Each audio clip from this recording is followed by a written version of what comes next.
Yan. Ito ang tinatawag. Itong sulat na to, ang kapal na mukha, anak ka ng puta. Alpha kiss, buwa, anak ng puta. May lips pa pare. Ang sulat na to ay tinatawag na Babylonian shipment. Hindi, ito yung pinakamalupit dyan. Kaya ba nakaroon nitong labol na to? Alam ko nung Monday lang to, di ba? Dito to pare. Sigurado yung nagsulat nito ngayon. Wala na. Minamalas na. Umanaw na pare. Oo, minamalas Pinalita na. na sa TV, pumanaw na. Oo, minamalas na yan. Ano? Pero Galing siya sa ano? Oo. Galing siya sa katutubong bayan ng Babylonia. Kung saan lahat ng tao doon ay mga tanga. Kahapon umulan, ito lang hindi nabasa. Kahit Siya lang ako hindi dyan. nabasa. Gulat ako dyan, hindi nabasa yan. Thursday pa naman, Wednesday pa naman ngayon pare. Tignan mo, tignan mo. Tama pre, Wednesday ngayon.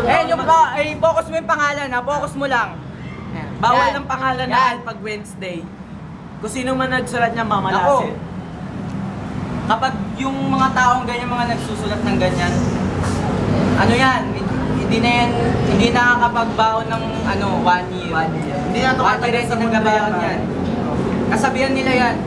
Kapal na mukha may labi pa. Oo, kapal na May mukha mukha talaga pa. niya, may labi pa, may May kiss mukha part pa. Oo. Kapal na, alpha kiss, anak ka ng puta.